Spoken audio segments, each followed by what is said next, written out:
ഇന്ത്യയിലെ ആൾക്കാർ ഏറ്റവും കൂടുതൽ പൈസ കൊണ്ടിട്ടിരിക്കുന്ന മ്യൂച്വൽ ഫണ്ട് ഏതാണെന്ന് നോക്കിയാൽ നിങ്ങൾക്ക് കാണാൻ പറ്റുന്നത് പരാഗ് പാരിക് ഫ്ലെക്സി ക്യാപ് ഫണ്ടായിരിക്കും. ഇതേ പരാഗ് പാരിക് ഒരു പുതിയ മ്യൂച്വൽ ഫണ്ടായിട്ട് വന്നിട്ടുണ്ട്, Parag Parikh large cap fund. അതിപ്പോൾ NFO സ്റ്റേജിലാണുള്ളത്, നിങ്ങൾക്ക് ഇപ്പോൾ തന്നെ ഇൻവെസ്റ്റ് ചെയ്ത് തുടങ്ങാവുന്നതാണ്. ഈ large cap NFO fund actually ഒരു നല്ല ഫണ്ടാണോ, നമ്മളിതിൽ ഇൻവെസ്റ്റ് ചെയ്യേണ്ട ആവശ്യമുണ്ടോ, എന്തെങ്കിലും പ്രത്യേക അഡ്വാൻറ്റേജ് ഈ ഒരു ഫണ്ട് കൊണ്ട് കിട്ടുമോ എന്നുള്ള കാര്യങ്ങൾ വളരെ ഡീറ്റെയിൽ ആയിട്ടായിരിക്കും നമ്മൾ ഈ വീഡിയോയിൽ നോക്കാൻ പോകുന്നത്. ഇതൊരു സ്പോൺസേർഡ് വീഡിയോ ഒന്നല്ല, ജസ്റ്റ് അനാലിസിസിന് വേണ്ടിയുള്ള വീഡിയോ ആണ്. സോ ഒരു റെക്കമെൻഡേഷൻ ആയിട്ട് നിങ്ങൾ ഒരിക്കലും ഇതെടുക്കരുത്. ഓൾസോ ഇതുപോലത്തെ മ്യൂച്വൽ ഫണ്ട് ബേസ്ഡ് ആയിട്ടുള്ള വീഡിയോസ് ഇനിയും വേണമെങ്കിൽ തീർച്ചയായും ഈ ഒരു ചാനൽ സബ്സ്ക്രൈബ് ചെയ്യുക. നമുക്ക് വീഡിയോ സ്റ്റാർട്ട് ചെയ്യാം. ഫണ്ടിൻ്റെ പേര് നോക്കുകയാണെങ്കിൽ Parag Parikh large cap fund എന്നാണ്. അപ്പോൾ ലാർജ് ക്യാപ് കാറ്റഗറിയിലേക്കാണ് ഇവർ ഫണ്ട് കൊണ്ടുവന്നിരിക്കുന്നത്. ഇതുകൂടാതെ ഇവർക്ക് ഇക്വിറ്റിയിൽ ഇൻവെസ്റ്റ് ചെയ്യുന്ന ആകെ ഒരു ഫണ്ടേ ഉള്ളൂ, Parag Parikh flexi cap fund. പിന്നെ ഒരു ELSS ഫണ്ട് ഉണ്ട്, അത് basically flexi cap fund tax benefit കിട്ടാൻ വേണ്ടിയിട്ടാണ് അങ്ങനെ ആക്കിയിരിക്കുന്നത്. അപ്പം ഫ്ലെക്സി ക്യാപ് അല്ലാതെ ഒരൊറ്റ ഫണ്ടായിട്ട് ഇവർ കൊണ്ടുവന്നിരിക്കുകയാണ്. ഇത്രയും നാളെ അവർ പറഞ്ഞുകൊണ്ടിരുന്നത് അവർ ഫ്ലെക്സി ക്യാപ് ഫണ്ട് മാത്രമേ മിക്കവാറും കൊണ്ടുവരുള്ളൂ, അല്ലാണ്ട് വേറെ ഇക്വിറ്റിയിൽ കുറേ ഫണ്ട് കൊണ്ടുവരില്ല എന്നാണ് പറഞ്ഞുകൊണ്ടിരുന്നത്. എങ്കിലും ഒരു ലാർജ് ക്യാപ് കാറ്റഗറിയിൽ ഫണ്ട് കൊണ്ടുവന്നിട്ടുണ്ട്. NFO സ്റ്റേജിലാണുള്ളത്. NFO എന്ന് പറഞ്ഞാൽ പ്രത്യേകിച്ച് ഒന്നുമില്ല, നിങ്ങൾക്ക് പ്രത്യേകിച്ച് അഡ്വാൻറ്റേജോ ഡിസഡ്വാൻറ്റേജോ ഒന്നും കാര്യമായിട്ടില്ല. ജസ്റ്റ് ആക്ച്വലി പ്രോപ്പറായിട്ട് ലോഞ്ച് ചെയ്യുന്നതിന് മുമ്പ് ഇൻവെസ്റ്റേഴ്സിന് ഇൻവെസ്റ്റ് ചെയ്യാൻ ഒരു സമയം തന്നിരിക്കുകയാണ്. അപ്പോൾ NFO ഓപ്പൺ ചെയ്തത് ജനുവരി 19-നാണ്. NFO ക്ലോസ് ചെയ്യുന്നത് ജനുവരി 30-നാണ്. ഇതിനുശേഷം ഓൾമോസ്റ്റ് ഒരു 1 വീക്ക് കഴിയുമ്പോഴത്തേക്കും ഇത് വീണ്ടും സാധാരണ രീതിയിൽ ഓപ്പൺ ചെയ്യുന്നതായിരിക്കും. ഓക്കെ, അപ്പോൾ ഈ ഒരു സ്റ്റേജിൽ നിങ്ങൾക്ക് ഇൻവെസ്റ്റ് ചെയ്യാം, അതിനുശേഷം നിങ്ങൾക്ക് എന്ത് ചെയ്യാം, ഇൻവെസ്റ്റ് ചെയ്യാവുന്നതാണ്. ഇനി നമ്മൾ ഈ ഫണ്ടിൻ്റെ പ്രത്യേകതയിലേക്ക് കടക്കുന്നതിന് മുമ്പ് ഈ ലാർജ് ക്യാപ് കാറ്റഗറിക്ക് ഒരു പ്രത്യേകത ഉണ്ട്. അതായത് നമ്മൾ കഴിഞ്ഞ 5 വർഷമായിക്കോട്ടെ 3 വർഷമായിക്കോട്ടെ നോക്കുകയാണെങ്കിൽ ഈ ലാർജ് ക്യാപ് കാറ്റഗറിയിലെ മ്യൂച്വൽ ഫണ്ട്സ് അതിൻ്റെ ബെഞ്ച് മാർക്കായ Nifty 100 ഉണ്ട്, ഇന്ത്യ ടോപ്പ് 100 സ്റ്റോക്സിൻ്റെ ഒരു ഇൻഡെക്സ് ആണ്. ഈ ഇൻഡെക്സിനെ എത്ര ഫണ്ടുകൾ ബീറ്റ് ചെയ്തിട്ടുണ്ട്? കഴിഞ്ഞ 5 വർഷം നമ്മൾ നോക്കുകയാണെങ്കിൽ വെറും 12% ഫണ്ട്സേ ഉള്ളൂ ഈ Nifty 100-നെക്കാളും കൂടുതൽ റിട്ടേൺസ് ഉണ്ടാക്കിയിരിക്കുന്നത്. It is very very very low. 3 ഇയേഴ്സിൽ നോക്കുകയാണെങ്കിലും ഡേറ്റ വളരെ മോശമാണ്. മിഡ് ക്യാപ്പിലും സ്മോൾ ക്യാപ്പിലും കുറച്ചും കൂടി ഫണ്ട്സിന് എന്ത് ചെയ്യാൻ പറ്റിയിട്ടുണ്ട്, അവരുടേതായ ബെഞ്ച് മാർക്കിനെ ഇൻഡെക്സിനൊക്കെ ബീറ്റ് ചെയ്യാൻ പറ്റിയിട്ടുണ്ട്. ലാർജ് ക്യാപ്പിൽ വളരെയധികം കുറവാണ്. ഇവിടെ നിങ്ങൾ കാണുന്നത് 2022 വരെയുള്ള ഡേറ്റയാണ്. പക്ഷേ നമ്മൾ 2023-ഉം 24-ഉം 25-ഉം ഒക്കെ നോക്കുകയാണെങ്കിൽ 25-ലൊക്കെ വളരെ കുറവാണ് ശതമാനം ആൾക്കാർ ബീറ്റ് ചെയ്തിരിക്കുന്നത്. 24-ഉം 23-ൽ നോക്കുകയാണെങ്കിലും ഭയങ്കര ഭീകരമായിട്ടുള്ള നമ്പർ ഓഫ് മ്യൂച്വൽ ഫണ്ട്സ് ഒന്നും അതിൻ്റെ ഇൻഡെക്സിനൊന്നും ബീറ്റ് ചെയ്തിട്ടില്ല. ഇത് ഇന്ത്യയിൽ മാത്രമുള്ള കാര്യമല്ല, നിങ്ങൾ US-ൽ നോക്കുകയാണെങ്കിലും അവിടെയൊക്കെ ഈ ലാർജ് ക്യാപ് ഫണ്ട്സിനും ഇൻഫാക്ട് പല ക്യാപ്പ് മിഡ് ക്യാപ്പ് സ്മോൾ ക്യാപ്പിനൊന്നും അതിൻ്റെ ബെഞ്ച് മാർക്കിനെ ബീറ്റ് ചെയ്യാൻ ഭയങ്കര ബുദ്ധിമുട്ടാണ്. അപ്പോൾ അങ്ങനത്തെ ഒരു സാഹചര്യത്തിൽ എന്തിനായിരിക്കും പരാഗ് പാരിക് ഒരു ലാർജ് ക്യാപ് ഫണ്ട് തന്നെ കൊണ്ടുവന്നത്? അപ്പോൾ അവർക്ക് അതിന് ക്ലിയർ ആയിട്ടുള്ളൊരു റീസൺ ഉണ്ട്. അപ്പോൾ അവർ പറയുന്നത് ഇവർ 100 സ്റ്റോക്സിലായിരിക്കും ഇൻവെസ്റ്റ് ചെയ്യുക. ഒബ്വിയസ്ലി ലാർജ് ക്യാപ്പ് എന്ന് പറഞ്ഞാൽ ടോപ്പ് 100 സ്റ്റോക്കിലാണ് ഇൻവെസ്റ്റ് ചെയ്യുക. ലോവർ കോസ്റ്റ് ആയിരിക്കും. കാരണം നമ്മൾ നോക്കുകയാണെങ്കിൽ പല ആക്റ്റീവ് മ്യൂച്വൽ ഫണ്ട്സ് ലാർജ് ക്യാപ്പിലാണെങ്കിൽ പോലും അതിൻ്റെ കോസ്റ്റ് എക്സ്പെൻസ് റേഷ്യോ ഓൾമോസ്റ്റ് ഒരു 0.5% അല്ലെങ്കിൽ 0.8% ആ ലെവലിലായിരിക്കും ഉണ്ടാവും. എന്നാൽ ഇൻഡെക്സ് ഫണ്ട്സ് ഒക്കെ ആണെങ്കിൽ 0.1% അല്ലെങ്കിൽ 0.2% മാക്സിമം ഉണ്ടാവുള്ളൂ. ഇവർ പറയുന്നത് ഇവരും ആ രീതിയിലാക്കുള്ളൂ. ഇൻഫാക്ട് എക്സാക്ട്ലി പറയുകയാണെങ്കിൽ ഇവരുടെ ഡയറക്റ്റ് പ്ലാനിൽ 0.15% എക്സ്പെൻസ് റേഷ്യോ ഉള്ളൂ. അപ്പോൾ സാധാരണ ഒരു ഇൻഡെക്സ് ഫണ്ടിൻ്റെ എക്സ്പെൻസ് റേഷ്യോ ഇവർ മെയിൻറ്റെയിൻ ചെയ്യുന്നുള്ളൂ. മാത്രമല്ല ഇവർ ലോ ആക്റ്റീവ് ഷെയർ ആണെന്ന് പറയുന്നത്. അതായത് മിക്ക ലാർജ് ക്യാപ് ആക്റ്റീവ് ഫണ്ട്സും അവർ സ്റ്റോക്ക് പിക്കിംഗ് വഴി, അതായത് അണ്ടർ വാല്യൂഡ് ആയിട്ടുള്ള സ്റ്റോക്സോ അല്ല ഹൈ ക്വാളിറ്റി സ്റ്റോക്സോ ഒക്കെ അങ്ങനെ പിക്ക് ചെയ്തിട്ടാണ് റിട്ടേൺസ് ഉണ്ടാക്കാൻ വേണ്ടി ശ്രമിക്കുക. അപ്പോൾ Nifty 100-നെ വെച്ച് കമ്പയർ ചെയ്യുമ്പോൾ ചിലപ്പോൾ അവരുടെ സ്റ്റോക്സ് കംപ്ലീറ്റ്ലി ഡിഫറൻ്റ് ആയിരിക്കും. സ്റ്റോക്സിൻ്റെ പേരുകളൊക്കെ സെയിം ആയിരിക്കും, പക്ഷേ അതിൻ്റെ വെയിറ്റേജും കാര്യങ്ങളൊക്കെ കംപ്ലീറ്റ് ഡിഫറൻ്റ് ആയിരിക്കും. പരാഗ് പാരിക് പറയുന്നത് അവരുടെ ലാർജ് ക്യാപ് ഫണ്ടിൽ അങ്ങനെ ഉണ്ടാവില്ല എന്നാണ് പറയുന്നത്. അതായത് Nifty 100 എങ്ങനെയാണോ ഓൾമോസ്റ്റ് അങ്ങനെ തന്നെ ആയിരിക്കും. ആക്റ്റീവ് ഷെയർ സ്വന്തമായിട്ട് എടുക്കുന്ന ആ ഒരു ആക്റ്റീവ് ഷെയർ വളരെ ലോ ആയിരിക്കും. ബേസിക്കലി Nifty 100 പോലെ തന്നെ ആയിരിക്കും എന്നാണ് പറയുന്നത്. ഇനി അപ്പോൾ അവർ ചോദ്യം വരുന്നത് Nifty 100 പോലെ ആണെങ്കിൽ Nifty 100-ൻ്റെ ഇഷ്ടം പോലെ ഇൻഡെക്സ് ഫണ്ട്സ് ഉണ്ട്, അതുകൊണ്ട് വാങ്ങിച്ചാൽ പോരെ. അപ്പോൾ എന്തിനാണ് നമ്മൾ ഈ ലാർജ് ക്യാപ് ഫണ്ട് വാങ്ങേണ്ട ആവശ്യം? അപ്പോൾ അവർ പറയുന്നത് അവർക്ക് സ്മാർട്ടായിട്ടുള്ള എക്സിക്യൂഷൻ മെത്തേഡ്സ് ഉണ്ടാവും. ആ സ്മാർട്ട് എക്സിക്യൂഷൻ വഴിയായിരിക്കും അവരെന്ത് ചെയ്യാൻ പോകുന്നത്, Nifty 100-നെക്കാളും കൂടുതൽ റിട്ടേൺസ് ഉണ്ടാക്കാൻ വേണ്ടി ശ്രമിക്കാൻ പോകുന്നത്.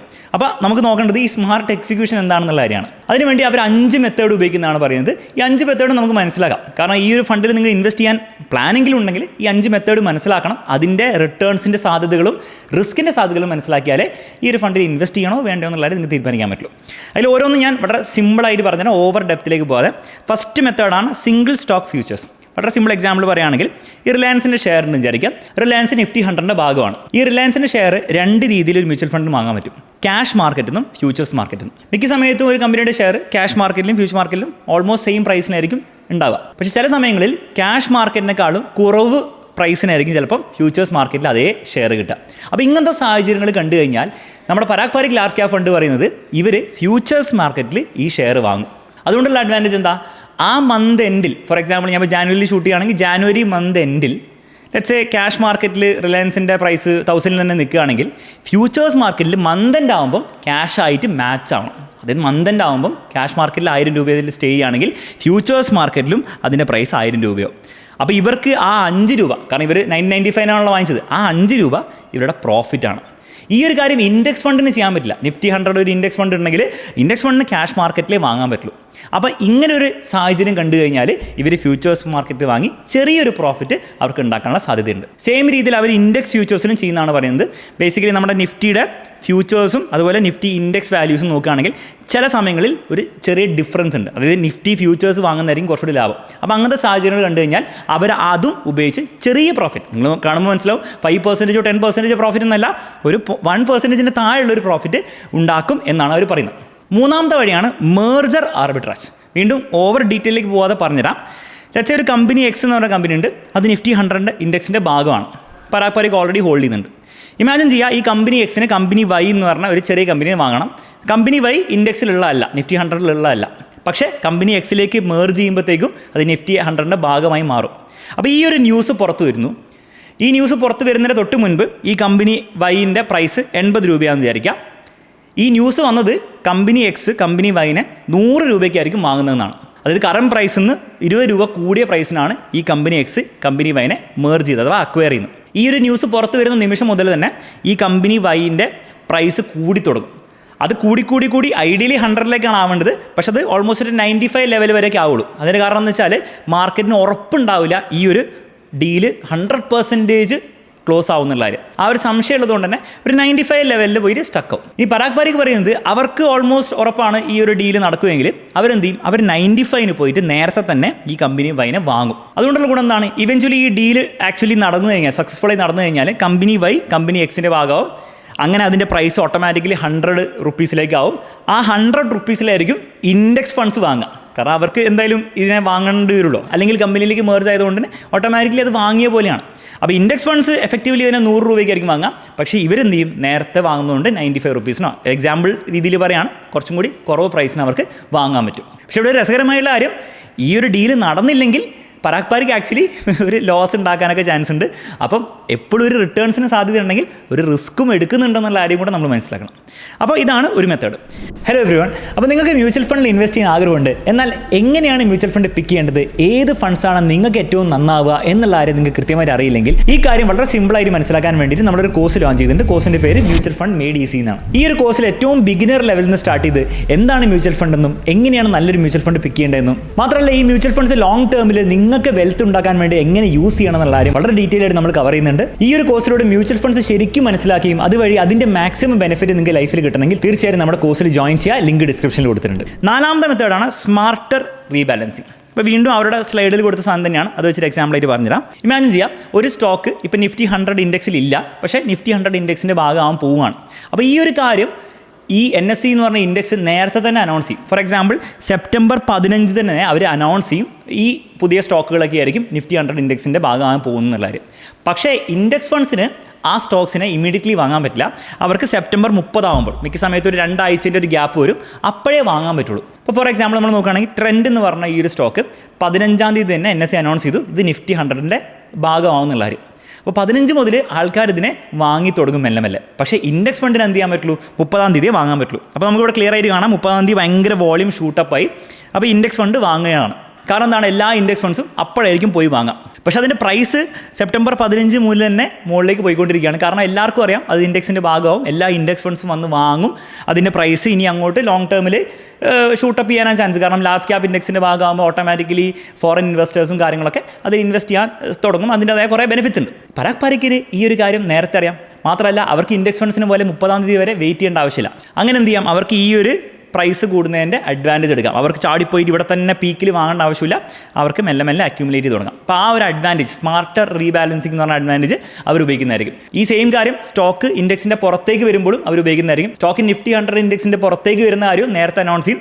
ഇൻഡെക്സ് ഫണ്ടിന് ചിലപ്പോൾ 2 ആഴ്ച കഴിയുമ്പോഴായിരിക്കും വിൽക്കാൻ പറ്റുക. പക്ഷേ പരാഗ് പാരിക്കിന് നേരത്തെ തന്നെ വിറ്റ് അവർക്ക് എന്ത് ചെയ്യാം, എക്സിറ്റ് ചെയ്യാൻ പറ്റും. അപ്പോൾ ഇങ്ങനത്തെ കാര്യങ്ങളും അവർ ഉപയോഗിക്കുന്നതാണ് പറയുന്നത്, റിട്ടേൺസ് കുറച്ചും കൂടി കൂടുതൽ ഉണ്ടാക്കാൻ വേണ്ടിയിട്ട്. ആൻഡ് ലാസ്റ്റ് മെത്തേഡ് അവർ ഉപയോഗിക്കുന്നത് ഓപ്പർച്യൂണിറ്റിക് ആക്റ്റീവ് ഷെയർ ആണ്. വളരെ സിമ്പിളായിട്ട് പറയുകയാണെങ്കിൽ ITC എന്ന് പറഞ്ഞ കമ്പനി ഉണ്ട്, നിഫ്റ്റി 100ൻ്റെ ഭാഗമായിരുന്നു. ITC ഡീമേർജ് ചെയ്ത് ITC ഹോട്ടലിലേക്കും പിന്നെ ITC എന്ന് പറഞ്ഞ വലിയ കമ്പനിയിലേക്കായി. ഈ ഡീമേർജ് ചെയ്തപ്പോൾ ITC എന്ന് പറഞ്ഞ വലിയ കമ്പനി നിഫ്റ്റി 100 തന്നെ നിൽക്കുകയാണ്. പക്ഷേ ITC ഹോട്ടൽസ് എന്ന് പറഞ്ഞ കമ്പനി നിഫ്റ്റി 100 നിൽക്കാനുള്ള അത്രയും വലിയ കമ്പനിയല്ല, അവർ കുറച്ചുകൂടി ചെറിയ കമ്പനിയാണ്. അപ്പോൾ നിഫ്റ്റി 100 പുറത്തേക്ക് പോകണം. അപ്പോൾ ഓട്ടോമാറ്റിക്കലി ഈ ഡീമേർജർ കഴിയുമ്പോഴത്തേക്കും നിഫ്റ്റി 100 ഇൻഡെക്സ് ഫണ്ട്സ് എന്ത് ചെയ്യണം, ഇതിനെ സെല്ല് ചെയ്യണം ITC ഹോട്ടലിനെ, എന്നിട്ട് അതിന് പുറത്ത് കൊണ്ടുവരണം. അപ്പോൾ മിക്ക സമയത്ത് എന്താ സംഭവിക്കുകയെന്ന് വെച്ച് കഴിഞ്ഞാൽ ആ റീബാലൻസിങ് ഡേറ്റിൻ്റെ സമയത്ത് എല്ലാ ഇൻഡെക്സ് ഫണ്ട്സും ഈ ITC ഹോട്ടലിനെ സെല്ല് ചെയ്യും. അപ്പോൾ എല്ലാം കൂടി പെട്ടെന്ന് സെല്ല് ചെയ്യുമ്പോൾ ഭയങ്കര സെല്ലിംഗ് പ്രഷർ വരുമ്പോൾ ചിലപ്പോൾ ഈ സ്റ്റോക്കിൻ്റെ പ്രൈസ് ഡിപ്പ് ചെയ്യാൻ ചാൻസ് ഉണ്ട്, ആ ഒരു ദിവസത്തേക്ക് മാത്രം. പിന്നീട് അത് വീണ്ടും എന്ത് ചെയ്യാം, തിരിച്ച് അതിൻ്റെ ഒറിജിനൽ ലെവലിലേക്ക് വരാൻ ചാൻസ് ഉണ്ട്. പക്ഷേ ഇവിടെ Parag Parikh large cap fund technically ഒരു ഇൻഡെക്സ് ഫണ്ട് അല്ലാത്തതുകൊണ്ട് തന്നെ ഇവർക്ക് ആ ഇൻഡെക്സിൻ്റെ റീബാലൻസിങ് ഡേയിൽ കൊണ്ടുപോയിട്ട് ഇതിനെ വെക്കേണ്ട ആവശ്യമില്ല. ഇവർക്ക് വേണമെങ്കിൽ മുൻപോ അല്ല അതിന് ശേഷമായിട്ടൊക്കെ ഫേസ് ഔട്ട് ചെയ്ത് മെല്ലെ മെല്ലെ വിറ്റാൽ മതിയാവും. അപ്പോൾ ഈ ഒരു അഡ്വാൻറ്റേജും കൂടെ അവർ ഉപയോഗിക്കുന്നതാണ് അവർ പറയുന്നത്. അപ്പോൾ ഇത്രയും സ്ട്രാറ്റജീസാണ് അവർ നിഫ്റ്റി 100 ഇൻഡെക്സിനെ ബീറ്റ് ചെയ്യാൻ വേണ്ടിയിട്ട് ഉപയോഗിക്കുന്ന പ്ലാൻ ചെയ്തത്. അപ്പോൾ നിങ്ങളൊരു കാര്യം മനസ്സിലാക്കിയിട്ടുണ്ടാവും, ഇവിടെ ആക്റ്റീവ് സ്റ്റോക്ക് പിക്കിംഗ് ഇല്ല. ഒരു സ്റ്റോക്ക് നോക്കിയിട്ട് നല്ല ക്വാളിറ്റി സ്റ്റോക്ക് ആണെന്നോ അല്ലെ നല്ല അണ്ടർ വാല്യൂഡ് സ്റ്റോക്ക് ആണോ അങ്ങനെ നോക്കിയിട്ടുള്ള സ്റ്റോക്ക് പിക്കിംഗ് ഇല്ല. നിഫ്റ്റി 100 എന്താണോ ഓൺ ചെയ്യുന്നത് ഓൾമോസ്റ്റ് അതേ രീതിയിൽ തന്നെ അവർ ഓൺ ചെയ്യാനാണ് പ്ലാൻ. ആകെയുള്ള വ്യത്യാസം 10% ക്യാപ്പ് ഉണ്ട്. അതായത് മ്യൂച്വൽ ഫണ്ട് ആയതുകൊണ്ട് തന്നെ ഇവർക്ക് 10%ൻ്റെ ഉള്ളൊരു സ്റ്റോക്കിന് വെയിറ്റേജ് കൊടുക്കാൻ പറ്റില്ല. അല്ലാത്ത പക്ഷം നിഫ്റ്റി 100 തന്നെയാണ് അവർ ഓൺ ചെയ്യാൻ പ്ലാൻ ചെയ്യുന്നത്. പക്ഷേ അതിൽ തന്നെ ചെറിയ ചെറിയ സ്മാർട്ടായിട്ടുള്ള എക്സിക്യൂഷൻ രീതിയിൽ നമുക്ക് വേണമെങ്കിൽ ഇതിനെ ഒരു സ്മാർട്ട് ഇൻഡെക്സ് ഫണ്ട് എന്നാണ് വിളിക്കാം. ആ രീതിയിലാണ് ഇവർ നിഫ്റ്റി 100 കൂടുതൽ റിട്ടേൺസ് ഉണ്ടാക്കാൻ പ്ലാൻ ചെയ്യുന്നത്. മാത്രമല്ല എക്സ്പെൻസ് റേഷ്യോ ആണ് ഇവരുടെ ഏറ്റവും ഹൈലൈറ്റ്. ഒരു സാധാരണ ഇൻഡെക്സ് ഫണ്ടിന് ഉണ്ടാകുന്ന പോലത്തെ ഒരു എക്സ്പെൻസ് റേഷ്യോ ഒക്കെ ഉള്ളൂ. ഡയറക്റ്റ് പ്ലാൻ ആണെങ്കിൽ 0.15% ആണ്. റെഗുലർ പ്ലാനിൽ നിങ്ങളൊരു ഡിസ്ട്രിബ്യൂട്ടർ വഴിയാണ് ഇൻവെസ്റ്റ് ചെയ്യുന്നതെങ്കിൽ അപ്പോഴും ഭയങ്കര ഹൈ സാധാരണ മ്യൂച്വൽ ഫണ്ട്സ് പോലെ ഇല്ല, 0.55% ആണ് ഇതിൻ്റെ എക്സ്പെൻസ് റേഷ്യോ വരുന്നത്. മാത്രമല്ല എക്സിറ്റ് ലോഡും എൻട്രി ലോഡും ഒന്നും ഉണ്ടാവില്ല. മിക്ക മ്യൂച്വൽ ഫണ്ട്സ് നമ്മൾ നോക്കുകയാണെങ്കിൽ ഈവൻ പരാഗ് പാരിക്കിൻ്റെ ഫ്ലെക്സി ക്യാപ് ഫണ്ടിൽ വരെ ഭയങ്കര സ്ട്രിഞ്ചൻ്റ് ആയിട്ടുള്ള രീതിയിലാണ് എക്സിറ്റ് ലോഡൊക്കെ വെച്ചിരിക്കുന്നത്. ഇവിടെ എക്സിറ്റ് ലോഡൊന്നും ഇല്ല. മിക്ക ഇൻഡെക്സ് ഫണ്ട്സിന് എക്സിറ്റ് ലോഡ് ഇല്ലാത്ത പോലെ ഇതിനും എക്സിറ്റ് ലോഡൊന്നും ഇല്ല. എക്സിറ്റ് ചെയ്യുമ്പോൾ നിങ്ങൾ എക്സ്ട്രാ പെനാൽറ്റി ഒന്നും കൊടുക്കേണ്ട ആവശ്യമില്ല. ഇനി അടുത്ത ചോദ്യം വരുന്നത്, അങ്ങനെയാണെങ്കിൽ ഈ ഫണ്ടിൽ ഇൻവെസ്റ്റ് ചെയ്യണോ വേണ്ടിയെന്നാണ്. അപ്പോൾ ഇവിടെ നമുക്ക് വളരെ സിമ്പിൾ ലോജിക്കിൽ പറയാൻ പറ്റുന്ന ഒരു കാര്യം, ഒരു സാധാരണ നിഫ്റ്റി 100 ഇൻഡെക്സ് ഫണ്ടിനെക്കാട്ടും ഭയങ്കരമായിട്ട് ഒരു 2%, 3% കൂടുതൽ റിട്ടേൺസ് ഒരിക്കലും ഈ ഫണ്ടിന് ഉണ്ടാക്കാനുള്ള ചാൻസ് ഇല്ല. കാരണം ഈ ഒരു ഫണ്ട് റെപ്ലിക്കേറ്റ് ചെയ്യുന്ന നിഫ്റ്റി 100 അതിൽ തന്നെ കുറച്ചും കൂടി ബെറ്റർ രീതിയിൽ എക്സിക്യൂട്ട് ചെയ്യാൻ ഇവർ പ്ലാൻ ചെയ്യുന്നുള്ളതാണ് ഇവർ തന്നെ പറയുന്നത്. അപ്പോൾ അങ്ങനത്തെ ഒരു സാധ്യതയില്ല. അപ്പം നമുക്ക് എസ്റ്റിമേറ്റ് ചെയ്യാൻ പറ്റുന്നത് എന്താണ്, മാക്സിമം പോയാൽ ഒരു 0.5% അല്ലെ 1% ഒക്കെ നിഫ്റ്റി 100 ഇൻഡെക്സിനെക്കാളും കൂടുതൽ റിട്ടേൺസ് ഉണ്ടാക്കാൻ ഇതിനൊരു ചാൻസ് ഉണ്ട്. പക്ഷേ അതേസമയം ഞാൻ നേരത്തെ പറഞ്ഞ പോലെ തന്നെ എപ്പോഴൊക്കെ റിട്ടേൺസ് ഉണ്ടാക്കാനുള്ള കാര്യങ്ങൾ ചെയ്യുന്നോ അപ്പോഴൊക്കെ റിസ്ക് എടുത്തിട്ടാണ് ചെയ്യുന്നത്. അപ്പോൾ ആ കാര്യങ്ങളൊക്കെ ഇവരുടെ ഈ സ്മാർട്ട് പരിപാടികളൊക്കെ ആക്ച്വലി വർക്കൗട്ട് ആയില്ലെങ്കിൽ അതിനുള്ള സാധ്യത എപ്പോഴും ഉണ്ട്. അണ്ടർ പെർഫോം ചെയ്യാനുള്ള ചാൻസ് ഉണ്ട്. വീണ്ടും അണ്ടർ പെർഫോം ചെയ്യുമ്പോഴും ഭയങ്കരമായിട്ട് അണ്ടർ പെർഫോം ചെയ്യണമെന്നില്ല. ഫോർ എക്സാമ്പിൾ പല large cap active mutual funds നമ്മൾ നോക്കുകയാണെങ്കിൽ നിഫ്റ്റി 100 2%, 2.5% ഒക്കെ അണ്ടർ പെർഫോം ചെയ്യാറുണ്ട്. അങ്ങനത്തെ ഒരു സാധ്യത ഒന്നും കാണുന്നില്ല. അപ്പോൾ അണ്ടർ പെർഫോം ചെയ്യുകയാണെങ്കിൽ ഒരു 0.5 to 1% അണ്ടർ പെർഫോം ചെയ്യാൻ ചാൻസ് ഉള്ളത്. ഇനി ഇത് മുകളിലേക്കും താഴേക്കും ചാൻസ് ഉണ്ട്. പക്ഷേ നിങ്ങൾക്ക് തോന്നുകയാണെങ്കിൽ പരാഗ് പാരിക് അടിപൊളിയായിട്ട് ഇതൊക്കെ എക്സിക്യൂട്ട് ചെയ്യുന്നു തോന്നുകയാണെങ്കിൽ മേ ബി ഇതിനുള്ള ചാൻസ് ആയിരിക്കും മേ ബി 70%, ഇതിനുള്ള ചാൻസ് 30% ഉള്ളൂ. അങ്ങനെയൊക്കെ വേണം നമുക്ക് ചിന്തിക്കാം. പക്ഷേ റിയാലിറ്റി എന്താണെന്ന് വെച്ച് കഴിഞ്ഞാൽ നിഫ്റ്റി 100 ഇൻഡെക്സിനെക്കാളും കുറച്ച് മുകളിലോ തൊട്ട് താഴെയോ റിട്ടേൺസ് ഉണ്ടാക്കാനുള്ള സാധ്യത ഇവിടെ കാണുന്നുള്ളൂ. ഇനി ഇവിടെ ചോദ്യം വരുന്നത് പലർക്കുള്ള ചോദ്യമായിരിക്കും, പരാഗ് പാരിക് ഫ്ലെക്സി ക്യാപ്പ് ഞാൻ ഓൾറെഡി ഹോൾഡ് ചെയ്യുന്നുണ്ട്, അപ്പോൾ ഞാൻ ഈ ലാർജ് ക്യാപ് ഫണ്ട് വാങ്ങണമെന്നുള്ളതായിരിക്കും.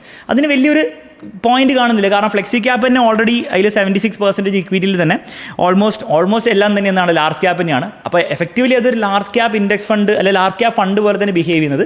അപ്പോൾ ആ ഒരു സാഹചര്യത്തിൽ നിങ്ങൾ ഈ പുതിയ ലാർജ് ക്യാപ്പും കൂടി വാങ്ങുമ്പോഴത്തേക്കും വലിയൊരു പോയിന്റ് ഇല്ല. അപ്പോഴുള്ള ചോദ്യം എന്ന് വെച്ചാൽ ഈ ഫണ്ട് വാങ്ങേണ്ട ആവശ്യമില്ല എന്നാണ്. അങ്ങനെയൊന്നുമല്ല, നിങ്ങൾക്ക് ഈ ഫണ്ട് കൺസിഡർ ചെയ്യാവുന്നതാണ്.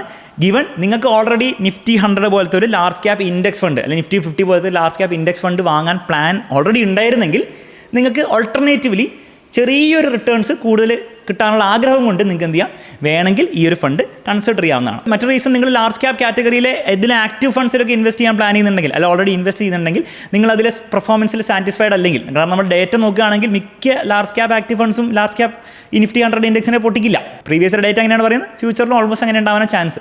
അപ്പോൾ അതിൽ നിന്ന് മാറി ഒരു ഇൻഡെക്സ് ഫണ്ടിലേക്കോ അല്ലെ ഇൻഡെക്സ് പോലത്തെ ഫണ്ടിലേക്കോ വരണമെങ്കിൽ ഓബ്വിയസ്ലി ഇതുപോലത്തെ ഒരു ഫണ്ട് നിങ്ങൾക്ക് കൺസിഡർ ചെയ്യാവുന്നതാണ്. പക്ഷെ അപ്പോഴും മനസ്സിലാക്കണം, ഈ റിട്ടേൺസ് മുകളിലേക്ക് ആവണമെന്ന് നിർബന്ധമൊന്നുമില്ല, അത് താഴേക്ക് ആവാനും ചാൻസ് ഉണ്ട്. ആ ഒരു റിസ്ക്കും ഉണ്ടെന്നുള്ള അണ്ടർസ്റ്റാൻഡിങ്ങിൽ വേണം ഇതിൽ ഇൻവെസ്റ്റ് ചെയ്യണോ അല്ലെങ്കിൽ ഇൻവെസ്റ്റ് ചെയ്യണ്ടോ എന്നുള്ള കാര്യം നിങ്ങൾ തീരുമാനിക്കാൻ വേണ്ടിയിട്ട്. മറ്റൊരു കാര്യം പുതിയ ഇൻവെസ്റ്റേഴ്സിനോട് പറയാൻ വേണ്ടിയിട്ടാണ്, നിങ്ങൾ ഒരിക്കലും വിചാരിക്കരുത് NFO സ്റ്റേജിൽ ഇൻവെസ്റ്റ് ചെയ്തുകൊണ്ട് എന്തോ എക്സ്ട്രാ ലാഭമുണ്ട്. പലരും വിചാരിക്കും NFO സ്റ്റേജിൽ ഇതിൻ്റെ നാവ് നോക്കും 10 രൂപയുള്ളൂ. അപ്പോൾ 10 രൂപയ്ക്ക് നമുക്ക് ഈ ഫണ്ട് വാങ്ങാമെന്ന് പറഞ്ഞത് എന്തോ ഭയങ്കര ലാഭം പോലെ നിങ്ങൾക്ക് ചിലപ്പോൾ തോന്നാൻ ചാൻസ് ഉണ്ട്. പക്ഷെ അതൊരിക്കലും അങ്ങനെയല്ല. ഒരു സിമ്പിൾ എക്സാമ്പിൾ വെച്ച് പറഞ്ഞുതരാം. ഒരു ഇമാജിൻ ചെയ്യാൻ, നിങ്ങളുടെ അടുത്തൊരു മൊത്തം പിസ്സ ഉണ്ട്. ഇത് മൊത്തം നിങ്ങൾക്ക് ഒറ്റയ്ക്ക് ഇരുന്ന് കഴിക്കാൻ വേണ്ടിയിട്ടാണ് വിചാരിക്കുക. നിങ്ങളിത് 1, 2, 3, 4, 8 സ്ലൈസ് ആയിട്ട് നിങ്ങൾ ഡിവൈഡ് ചെയ്തു. ഇതേ പിസ്സേനെ നിങ്ങൾ വീണ്ടും ഡിവൈഡ് ചെയ്ത് 16 സ്ലൈസ് ആക്കിയിട്ട് കഴിക്കുന്നതുകൊണ്ട് നിങ്ങൾക്ക് എന്തെങ്കിലും കൂടുതൽ പിസ്സ കിട്ടുമോ? ഇല്ല. അതേപോലെ തന്നെയുള്ളൂ ഈ നാവിൻ്റെ വാല്യൂ. ഇത് 10 രൂപയാണെങ്കിലും 100 രൂപയാണെങ്കിലും ഈവൻ 1,00,000 രൂപയാണെങ്കിലും ഒരു ഡിഫറൻസ് ഉണ്ടാക്കുന്നില്ല. ഡിഫറൻസ് ഉണ്ടാക്കാൻ പോകുന്ന ഇവിടെ നിന്നുള്ള പേഴ്സൻറ്റേജ് ചേഞ്ചാണ്. എത്ര പേഴ്സൻറ്റേജ് കൂടുന്നുള്ള കാര്യമാണ്. അത് കൂടുക ഈ ഫണ്ടിൻ്റെ ആക്ച്വൽ പെർഫോമൻസിലായിരിക്കും. അത് നിങ്ങളെപ്പോൾ വാങ്ങുന്നു, നിങ്ങൾ NFO സ്റ്റേജിൽ വാങ്ങിയാലും നിങ്ങൾ അതിന് ശേഷം വാങ്ങിയാലും അതിലൊരു ഡിഫറൻസ് ഉണ്ടാക്കില്ല. അപ്പോൾ ആ ഒരു രീതിയിൽ NFOയിൽ എന്തോ ചീപ്പായിട്ട് കിട്ടുന്ന സ്റ്റോക്കൊക്കെ ചീപ്പായി കിട്ടുന്ന പോലെ ഇത് ചീപ്പായി കിട്ടുകയെന്ന് ഒരിക്കലും വിചാരിക്കരുത്. അതിലൊരു അഡ്വാൻറ്റേജും ഇല്ല. അപ്പോൾ നിങ്ങൾ ഇൻവെസ്റ്റ് ചെയ്യാൻ തീരുമാനിച്ചാൽ തന്നെ നിങ്ങൾ NFO സ്റ്റേജിൽ ഇൻവെസ്റ്റ് ചെയ്തുകൊണ്ടോ അല്ല അത് കഴിഞ്ഞ ഇൻവെസ്റ്റ് ചെയ്തുകൊണ്ടോ ഇവൻ 1 വർഷം 2 വർഷം കഴിഞ്ഞ് ഇൻവെസ്റ്റ് ചെയ്തുകൊണ്ടോ വലിയ വ്യത്യാസം ഉണ്ടാക്കാൻ പോകുന്നില്ല എന്നുള്ള ഒരു കാര്യം മനസ്സിലാക്കുക. അപ്പോൾ ഈ ഒരു വീഡിയോയുടെ പരാഗ് പാരിക് ലാർജ് ക്യാപ് ഫണ്ടിൻ്റെ ഒരു ബിഗ് പിക്ചർ കിട്ടിയെന്ന് വിചാരിക്കുന്നു. എന്തൊക്കെയാണ് ഈ ഫണ്ട് ചെയ്യാൻ പ്ലാൻ ചെയ്യുന്നത്, എന്തൊക്കെയാണ് ഇതിൻ്റെ റിട്ടേൺ സാധ്യതകൾ, എന്തൊക്കെയാണ് ഇതിൻ്റെ റിസ്കിൻ്റെ സാധ്യതകൾ, എന്നെക്കൊണ്ട് മാക്സിമം പറ്റുന്ന രീതിയിൽ ഞാൻ എക്സ്പ്ലെയിൻ ചെയ്തിട്ടുണ്ട്. ഈ വീഡിയോ നിങ്ങൾക്ക് യൂസ്ഫുൾ ആയിട്ട് തോന്നുകയാണെങ്കിൽ തീർച്ചയായിട്ടും നിങ്ങളുടെ മാക്സിമം ഫ്രണ്ട്സിന് ഷെയർ ചെയ്യുക. മാത്രമല്ല ഇതുപോലത്തെ വീഡിയോസ് ഇനിയും വേണമെങ്കിൽ തീർച്ചയായിട്ടും നമ്മുടെ ചാനൽ സബ്സ്ക്രൈബ് ചെയ്യുക. ഓൾസോ നമ്മുടെ മ്യൂച്വൽ ഫണ്ട് കോഴ്സിൽ എങ്ങനെയാണ് മ്യൂച്വൽ ഫണ്ട്സ് വർക്ക് ചെയ്യുക, എങ്ങനെയാണ് അതിൽ ഇൻവെസ്റ്റ് ചെയ്യേണ്ടത്, എങ്ങനെയാണ് ഇൻവെസ്റ്റ് ചെയ്യാൻ പാടില്ലാത്ത കാര്യം എല്ലാം വളരെ ഡീറ്റെയിൽ നമ്മൾ പറയുന്നുണ്ട്. ലോങ് ടേമിലേക്ക് നിങ്ങൾക്ക് നല്ല രീതിയിൽ റിട്ടേൺസ് ഉണ്ടാക്കണമെങ്കിൽ, FDനേക്കാളൊക്കെ കൂടുതൽ റിട്ടേൺസ് ഉണ്ടാക്കാൻ പ്ലാൻ ചെയ്യുന്നുണ്ടെങ്കിൽ, നല്ല വെൽത്ത് ഉണ്ടാക്കാൻ പ്ലാൻ ചെയ്യുന്നുണ്ടെങ്കിൽ തീർച്ചയായിട്ടും ആ ഒരു കോഴ്സ് നിങ്ങൾക്ക് യൂസ്ഫുൾ ആകുന്നതായിരിക്കും. താഴെ കൂപ്പൺ കോഡും കാര്യങ്ങൾ കൊടുത്തിട്ടുണ്ട് 20% ഓഫറും കിട്ടുന്നതായിരിക്കും. യൂസ് ചെയ്തിട്ട് നിങ്ങൾക്ക് ജോയിൻ ചെയ്യാവുന്നതാണ്. നമുക്ക് അവിടെയും കാണാം. അപ്പോൾ അടുത്ത വീഡിയോയിൽ കാണുന്നവരെ ബൈ ബൈ ടേക്ക് കെയർ. ഈ ഒരു ഫണ്ടിനെ പറ്റിയുള്ള നിങ്ങളുടെ അഭിപ്രായം കമൻറ്റ് ബോക്സിൽ തീർച്ചയായിട്ടും കമൻറ്റ് ചെയ്യുക.